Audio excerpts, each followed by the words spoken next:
இயேசு உங்களை நேசிக்கிறது. பிரியமானவர்களே, இந்த நாளில் ஆண்டவர் நம்மளோடு பேசும்படியாய் வேதத்திலிருந்து 2 வசனத்தை கூட வாசித்து நாம் அறிந்து கொள்ளக்கூடிய காரியங்களை பார்ப்போம்.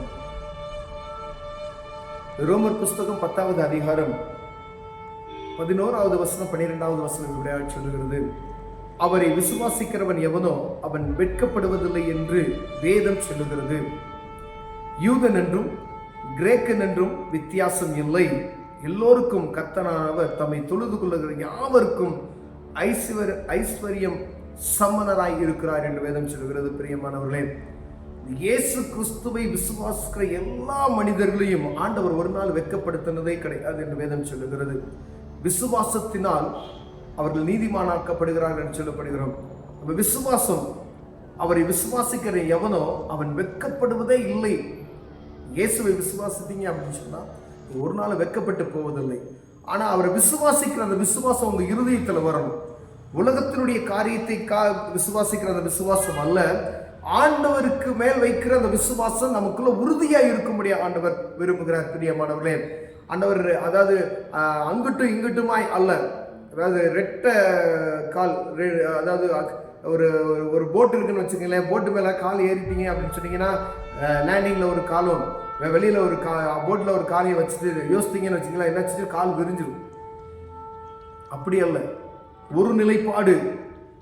ஆண்டவர் விசுவாசித்தா அவர் தான். அந்த விசுவாசம் அவருக்குள் நீங்கள் உறுதியாக இருக்குமானால் உங்களை ஆண்டவர் ஒரு நாள் வெட்கப்படுத்தவே மாட்டார். பிரியமானவர்களே, யூதன் என்றும் கிரேக்கன் என்றும் வித்தியாசம் இல்லை, எல்லோருக்கும் கர்த்தரானவர் தம்மை தொழுது கொள்ளுகிற யாவருக்கும். அப்ப எந்த யாரா இருந்தாலும் சரி, ஒருவேளை நான் பார்த்தீங்கன்னா ஒரு 25 வருடங்களுக்கு முன்னாடி ரட்சிப்பின் அனுபவத்தை பெற்றுக்கொள்வதற்கு முன்பதாக நாங்கள் மாலை போட்டு என்ன செய்வோம் அப்படின்னா இந்த குழந்தை இயேசு கோயிலுக்கெல்லாம் நடந்து போவோம், பாத யாத்திரையா. அப்போ போகும்பொழுது ஒருத்தர் வந்து சுவிசேஷத்தை அறிவிக்குவதற்கு எனக்கு சொன்னாங்க. அதை எனக்கு என்ன பார்த்தா ஒரு பயம், எப்படின்னா கடவுள் தண்டிச்சிருவாரோ, வானத்தையும் பூமியும் படைத்த தெய்வத்தை ஆராதிப்பதற்கு அவங்க சொல்றாங்க. ஆனா நானும் அங்கதான் போறேன்.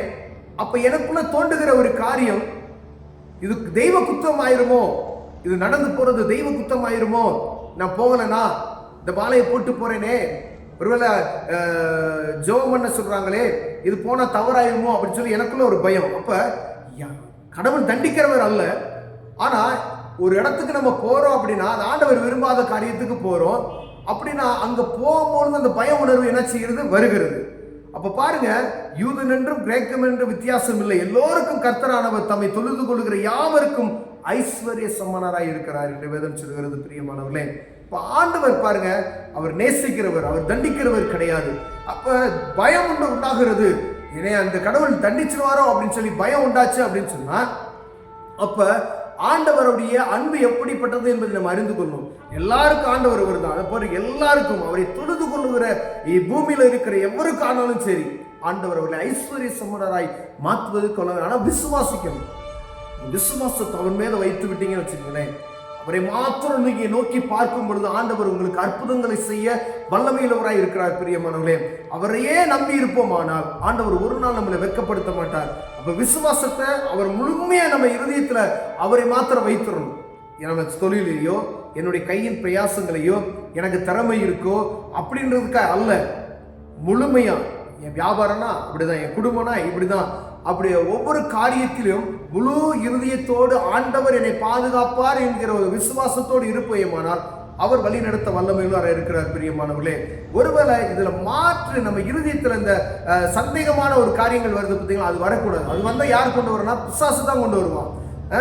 அப்படியே அலைகிற இருதயத்தை உண்டாக்குகிறது.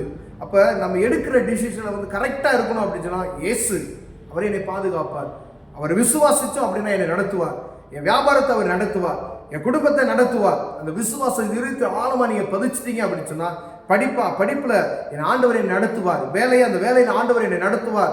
முழு இருதயத்தோடு அவரை நோக்கி பார்க்கும் பொழுது அவர் நம்ம வெட்கப்படுத்த மாட்டார். அவரை நோக்கி பார்க்க ஒரு நாள் வெட்கப்பட்டு போனதில்லை.